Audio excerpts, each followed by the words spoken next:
10 लाख। जगन गुज्जर को ये देखिए, इसके अंदर जेल का जो सिस्टम है, निश्चित रूप से ऊपर से लेकर नीचे तक जेल अधिकारियों और वहाँ के आपसी जो मुलाकात है उसके बाद ही जगन की हत्या की गई।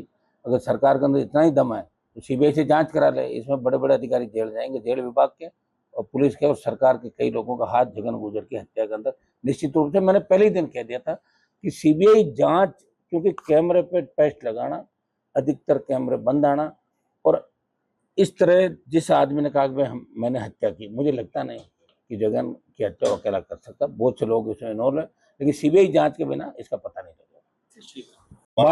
बाड़मेर जाने का कार्यक्रम आज शिव चोटन बायतू बाड़मेर बालोतरा, यहाँ विभिन्न सामाजिक कार्यक्रम भी है। और विशेष रूप से बॉर्डर का जो इलाका है वहाँ राष्ट्र सुरक्षा के नाम पे हम सब एक हैं, लेकिन राष्ट्र सुरक्षा के नाम पे अगर चला के किसी को टारगेट करें और जो बॉर्डर का प्रतिबंधित इलाका है उससे दूर हटके अगर किसी गांव के अंदर मंदिर मस्जिद या दूसरे जो आस्था के केंद्र है उनको जानबूझ के गिराया जाए और गोचर अंगोर या दूसरी जमीन का बहाना लेके तो सरकार टारगेट करके जिस तरह वहाँ मुस्लिम समाज को परेशान कर रही है, इनके हालचाल जानने के लिए, उनसे मिलने के लिए सद्भाव यात्रा के रूप में भाईचारा हमारा रहे। और इस देश के अंदर हिंदू मुस्लिम सब एक है, सबसे बड़ा लोकतांत्रिक देश है वर्ल्ड के अंदर अपना। और आज़ादी की लड़ाई के अंदर हिंदू मुसलमान मिलकर लड़े थे। चला के सरकार वहाँ लोगों को टारगेट कर रही है, इसकी जानकारी मुझे मिली। एक डेलीगेशन जयपुर आवास में मुझसे मिला था और इसको लेके आज मैंने दौरा रखा है। शाम तक का कार्यक्रम बाड़मेर के सीमावर्ती इलाकों का रहेगा। सर, खासतौर से इस परिस्थिति में जब ये मामला सर, देखिए, प्रधानमंत्री जिस तरह भारतीय जनता पार्टी की सरकार दूसरे दलों में तोड़फोड़ कर रही है, इनका क्या मकसद है तो यही जाने। लेकिन देश के अंदर जिस तरह बेरोजगारी बढ़ी है, सेना को जिस तरह ठेके पे दे दिया, बढ़ती महंगाई और जो हालात देश के अंदर बन रहे हैं, प्रदेश के अंदर बन रहे हैं, वो ठीक नहीं है। राजस्थान का नेतृत्व एक ऐसे आदमी के हाथ में है जिनको राजनीति का केखे केकड़ा नहीं पता। वो पहली बार विधायक बने और उनको मुख्यमंत्री बना दिया। उनको पता ही नहीं दिन में क्या करना है, दोपहर में अपना चेंज कर देते हैं, शाम को बयान बदल देते हैं। तो राजस्थान बहुत कठिन दौर से गुजर रहा है। सामने कांग्रेस है जो भारतीय जनता पार्टी से मिलके काम कर रही है, विपक्ष की भूमिका राष्ट्रीय लोकतांत्रिक पार्टी निभा रही है। कांग्रेस के नेताओं के बयान आप देखोगे तो उनके बयान सीएम को टारगेट करके नहीं होके और उनके मंत्रियों को टारगेट करें। कहीं न कहीं लुका छिपी का गेम चल रहा है, नूरा कुश्ती, जिसमें सीएम ने भी कहा कांग्रेस के लोग आधी रात को मिलने या अंधेरे में मिलने के लिए मेरे घर आते हैं। जिन मुद्दों को लेकर बीजेपी राजस्थान में सरकार में आई उसके अंदर एसआई भर्ती, पेपर लीक, आरपीएससी और जो भी घटनाएं थी, एक वीक सीबीआई को इन्होंने रीट की जांच तक नहीं सौंपी। इससे अंदाज लगा सकते हो कि कांग्रेस बीजेपी मिलकर राजस्थान को लूट रहे लंबे समय से। राष्ट्रीय लोकतांत्रिक पार्टी मजबूती से राजस्थान में विपक्ष की भूमिका निभा रही है। और जिस जगह में बैठा हूँ ये पूर्व मुख्यमंत्री का इलाका है, लेकिन नजर नहीं आ रहा है यहाँ भी कांग्रेस मुझे कहीं नजर नहीं आ रही। सिर्फ कांग्रेस के लोग बीजेपी पे छींटाकशी करते हैं, सड़कों पे कांग्रेस का कोई आंदोलन मुझे नजर नहीं आ रहा है। और ऐसी हालात में राजस्थान को तीसरे विकल्प की आवश्यकता है। और प्रधानमंत्री जी से तो हमें तो कोई उम्मीद नहीं है। ये रिफाइनरी लंबे समय से पहले राजनीति की बैंड चढ़ चुकी थी। बहुत पहले रिफाइनरी अगर चालू हो जाती तो बहुत बड़ा रेवेन्यू राजस्थान सरकार को मिलता, लेकिन दुर्भाग्य से ही राजनीति की बैंड चढ़ गई। और अच्छी बात है, उनके सामाजिक कार्यक्रम है और राजनीतिक प्रोग्राम मैसेज देना चाहते हैं तो इसी में उलझे रहते हैं। हमने बनाया, हमने उद्घाटन किया, ये किया, वो किया, इसी में कांग्रेस बीजेपी। और राजस्थान के अंदर जो हालात बन रहे हैं, आप देखिए जिस तरह क्राइम बढ़ा, जिस तरह आग लगने की घटनाएं हो रही राजस्थान में, मुख्यमंत्री जी के आने के बाद आप देखो चलती बस में जो आग लगी। अग्निदेव राजस्थान से नाराज है। मुझे लग रहा है जब तक भजनलाल जी नहीं हटेंगे इसी तरह की घटनाएं राजस्थान में, मैं इसका तो नहीं कह सकता भविष्यवाणी, लेकिन दुर्भाग्य इस बात का कि कोई सुरक्षित नहीं, कुछ भी हो जाए।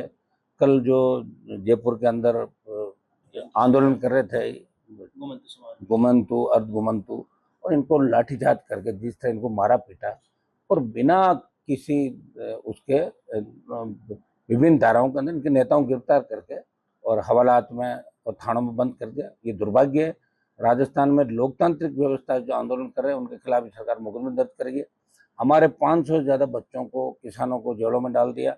बस ये रैलियां क्यों कर रहे हैं, ये लड़ क्यों रहे हैं, सरकार क्यों निशाना सरकार पे क्यों साधते हैं, सीएम को टारगेट क्यों कर रहे हैं। लोकतंत्र राजस्थान में खत्म है। मोदी अमित शाह राजस्थान को भगवान भरोसे उन्होंने छोड़ दिया और उनको मजा आ रहा है कि भाई भजन लाल जी जैसे सीएम इनके मिल गया तो हर काम दिल्ली से हो रहा है। ब्यूरोक्रेट्स भजन लाल जी को चला रहे हैं और कांग्रेस राज के अंदर जो सबसे बड़े बेईमान आईएएस थे वो सब सीएम के इर्द गिर्द लगे हुए हैं। हनुमान जी, जिस तरह से बीजेपी ऐसा है, मैं एनडीए के साथ रहा हूँ, 23-24 सरकारें इन्होंने गिराई देश के अंदर, सबसे ज्यादा सरकारें इन्होंने गिराई। कांग्रेस का भी रिकॉर्ड तोड़ दिया। इंदिरा गांधी ने इमरजेंसी लगाई थी और इन्होंने अघोषित इमरजेंसी लगा रखी है। अगर कोई भी बोलता है ईडी सीबीआई तैयार है और नहीं है तो उनको केस मुकदमे में फंसाना, उनको सजा करना, उनकी सजता खत्म कराना और पार्टी ज्वाइन कराना, ये धंधा बीजेपी का बन चुका है।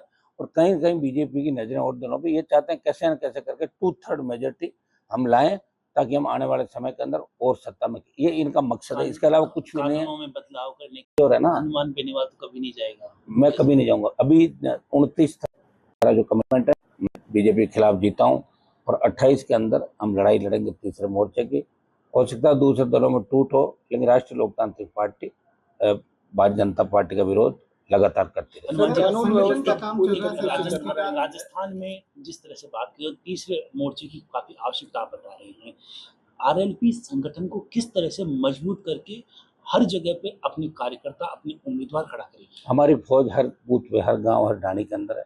अब तो आदिवासी ट्राइबल, आपने भरतपुर की रैली देखी होगी जहाँ लाखों लोग आए, वहाँ बार का मुझे बारी बताया गया कि भरतपुर आने नहीं देंगे। सीएम ने भी प्रयास किए, गृह राज्य मंत्री ने, वहाँ के कई बीजेपी नेताओं ने। आपने देखा होगा कि राजस्थान का जवान बदलाव चाहता है और राजस्थान का जवान इस बार बदलाव करेगा। भाजपा कांग्रेस को घर बिठाएगा। आप देखना कि ये साल 26 और 27 उसके बाद भारतीय जनता पार्टी की रैलियों में आपको कोई नजर नहीं आएगा। कल जो सीएम का इन्होंने स्वागत का कार्यक्रम रखा, मतलब एक मजाक का पात्र बना दिया मुख्यमंत्री को, वहाँ हजारों की संख्या में इनके नहीं हुई।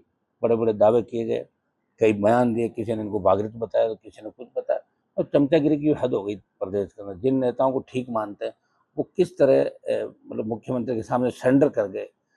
बहुत बड़ा दुर्भाग्य है। सिर्फ कुछ पद पाने के लिए राज्यसभा में चले जाएं या कैबिनेट का दर्जा दे दें, हमारा बिजनेस कैसे चले, पर हाथ जोड़ के खड़े हो जाना, ये राजस्थान के नेताओं ने एक तरीके की संस्कृति अपनानी। लड़ना छोड़ दिया राजस्थान के नेताओं ने। लेकिन आरएलपी मजबूती से राजस्थान को बचाने के लिए जवान, किसान और सर्व समाज के लिए लगातार लड़ते हैं।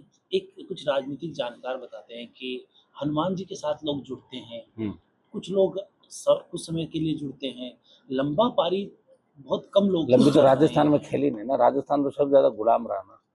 सबसे ज्यादा गुलामों की जब हिस्ट्री अपनी होती है तो सबसे ज्यादा चर्चित किससे, राजस्थान के। तो आप तो ये मानो मैं राजस्थान में हूँ, ये बहुत बड़ी बात है। पार्टी बनाई मैंने 66 साल में, राजस्थान का सम्मान बढ़ाया।